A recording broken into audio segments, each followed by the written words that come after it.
Hey guys, got some coffee, dude. It's fine. My day was fine, dude. I don't know. I've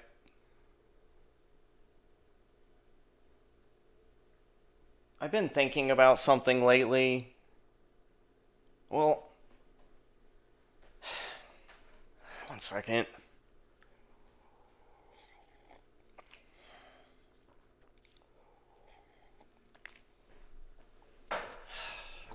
And when I say lately, I mean it has been coming up, popping up in my head a lot as of late, but it's been something that's kind of been on my mind, running all around for the past 7, 8 years.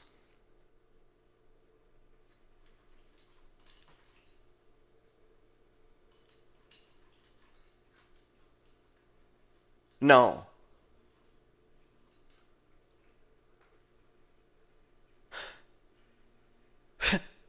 Sorry. No, I'm bad at math. I'm 33 and something happened when I was 17. Do the math, dude. So 43 years ago,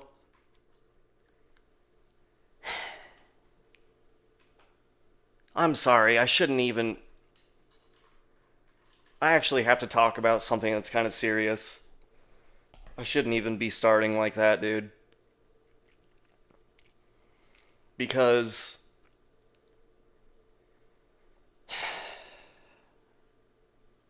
Joe Gatto from the Impractical Jokers groomed me when I was 17 years old. Yes, Joe Gatto from the Impractical Jokers. You know him? Maybe you've seen his TV show. Maybe you've seen some other people coming out about similar situations, dude. And I've been living with this for the past 26 years. And I don't know, had the courage, or I didn't think anybody would believe me. I thought people would maybe misinterpret the whole thing and call me names or be weird about the whole situation, but dude, so when I was 17 years old, I took a trip with my buddies to Salt Lake City, and we were hanging out at a gay bar. And I'm not gay, my buddies aren't gay, but we had fake IDs, and they were really shitty fake IDs. So it was like the only happening place that's kind of close to where we live, and we knew we could get in there. We've done it before, so it's just like a couple-hour drive from where we are. So we went there, dude. And this was like in the very beginning of Impractical Jokers. It might have even been like while they were filming the pilot episode or some shit. Nobody even knew who Joe Gatto was. But he was there at this gay club with the other Sal and Mario and the other dude. And I They were having fun. They were having a good time, and I must have read a story on like Yahoo News because I recognized him almost immediately. Because I went into the bathroom and he was doing rails of coke on the bathroom counter. And when I came in, he kind of was startled. And then he saw me. I went in there by myself. My buddies didn't have to piss, but I kind of scared him or whatever. And he offered me some, and I'd never done anything like that. I was all, no, it's okay. Thank you. And I even asked him, I was like, are you from that pilot that's gonna come out soon? The Impractical Jokers? And he was all, fuck yeah, dude. Fuck yeah, that's me. Have you seen that shit? I was like, no, it's not even out yet. But I read about it on Yahoo News. I thought I recognized you. And he was like, yeah, fuck them, dude. They said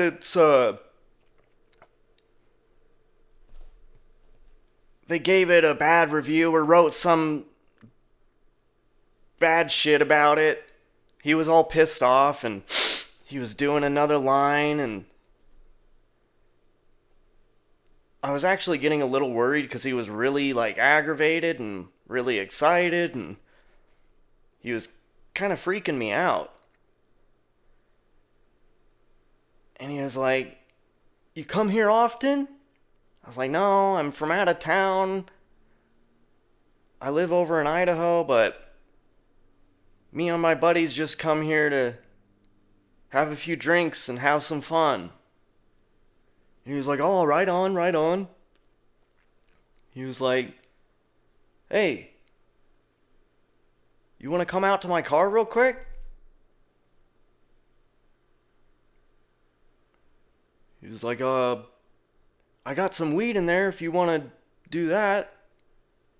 And I was really into smoking weed at the time, so I was like, oh, cool, yeah, hell yeah. Let's go do that. Because I didn't want to bring anything with me. I didn't want to drive across state lines with contraband, you know? So we left the gay club. Then we went into his car. And he like, which is so weird because there's like a bunch of mirrors in the car, right? There's the rear view mirror right here. There's the mirror that you can pull down with the visor thing. I mean, you got side mirrors and shit. But this motherfucker pulls out a Gucci handbag and he pulls out a hand mirror from his handbag.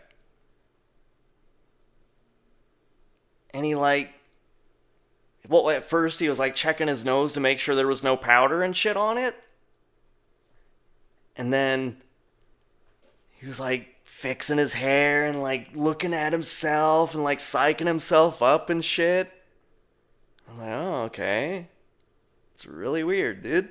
I didn't say that, but definitely thinking it. So he did that, and then he set the mirror down, and then he got out a little pipe. It was like one of those sneak-a-toke ones. It looked like a cigarette, and it was just like a couple hits, you know. You just pack it in, just straight shooter. So he packed it in. He took a hit. Then he passed it to me. I took a hit. And then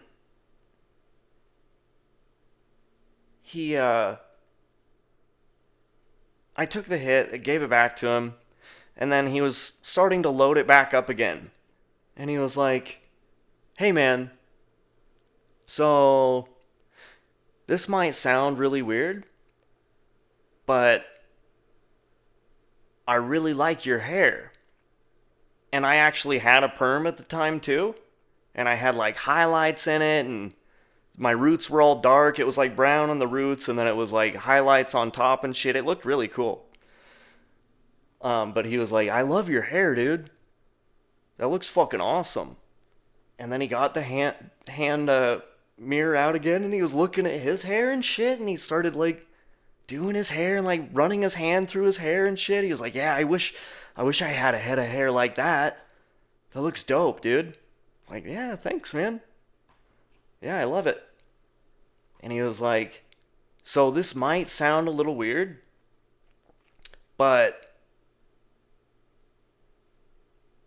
I have this pick, this comb in my handbag. Do you mind if I take it out and start combing your hair and grooming you? I was like, whoa, what? He's like, yeah, I know it sounds kind of weird, but I'm just really into hair and shit. And you seem cool and chill. If you let me groom you, I'll give you $1,000 if you let me do that and if you don't tell anybody. I was like, that's it? You okay? Sure, dude. He was like, okay, I'll give you, he had hundreds. He's like, I'll give you 500 now, and then after I'm done, I'll give you the rest. I was like, okay, dude. Hell yeah. Then he loaded the pipe up, he was finished loading it. He took another hit, handed it to me, and then I was lighting it up, and then he got this brush out, this pick or whatever. And then as I'm sitting there lighting it up, he gets the hand mirror with one hand, and then he gets the pick with the other hand. And he starts picking my hair and like fluffing it all out. He was making the weirdest faces and like these weird sounds, like almost like murmuring to himself and like grunting and shit, but like under his breath, but I could like hear it. I'm right next to him. And I was like, I don't know if this was a good idea, dude. I mean, he already gave me $500. I guess I'll just let him finish. And he was like, kept doing it. I finished taking my hit, and I went to hand it back to him. He's like, hold on, just hold on to it for a second. I'm almost done. And he kept brushing my hair, kept running the pick through my hair and shit. And he was like, almost there. Oh, that's nice. That looks awesome, dude. You're so lucky. I love that hair, dude. He was like, can I take a picture with you? I was like, sure. And so he actually had like one of those old Polaroids that would just shoot the picture out, like, right after.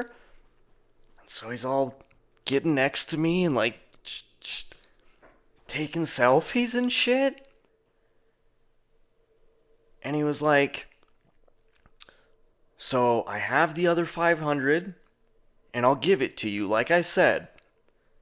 But he's like, you can't tell this to anybody. Please just keep it between you and me. I have this show, Impractical Jokers, coming out.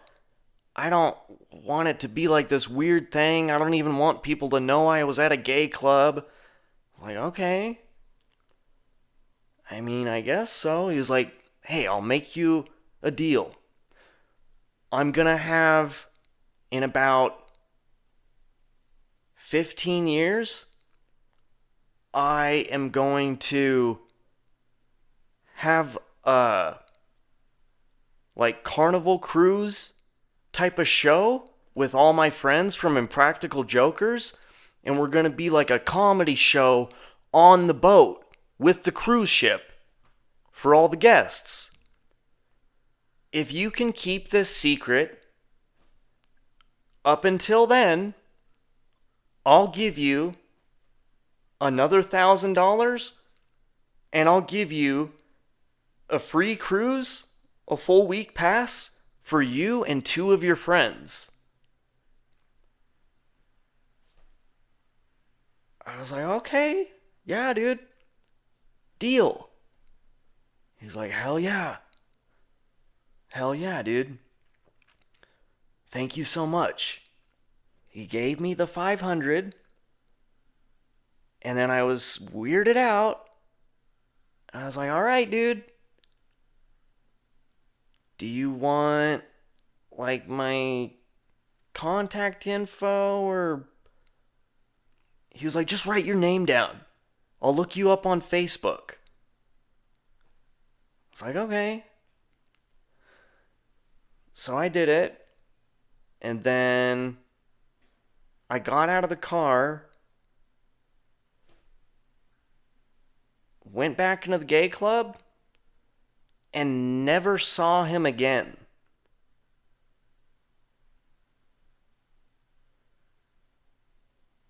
And so I kind of waited, like, the whole thing just sat weird with me, honestly. I felt weird about all of it, but he paid me money too, so I kind of felt weird about even saying anything, and I told him I would keep it a secret because he was going to do the cruise thing, but then like as the years went on, time went on, I was like, I don't even care about the fucking cruise. I don't like cruises anyway, and it's only $1,000, whatever, dude. I don't want the money that bad. I don't even want to see the dude again. So all these years, it's been eating me up inside. I really have like wanted to say something about it, but I felt weird and like guilty about shit the whole time anyway. But then I saw like other people coming out with like similar stories and about Joe Gatto grooming them and shit. And so I was like, well, now I like have whatever, a little bit of clout and stuff. Maybe people will listen to me. Maybe they'll give a shit. And I was like, fuck him, honestly, too, dude. What a creep. What a piece of shit. I'm not the only one that he's done this to. So, it's been a long time coming, but I guess there you have it, guys.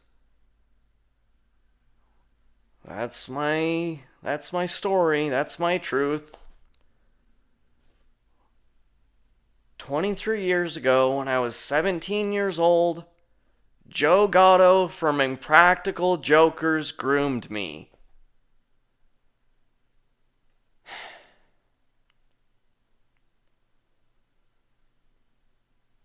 Sorry, guys. Next episode, it'll be a little more uplifting. I just had to get that off my chest, dude. I felt like the timing was right. It's been just,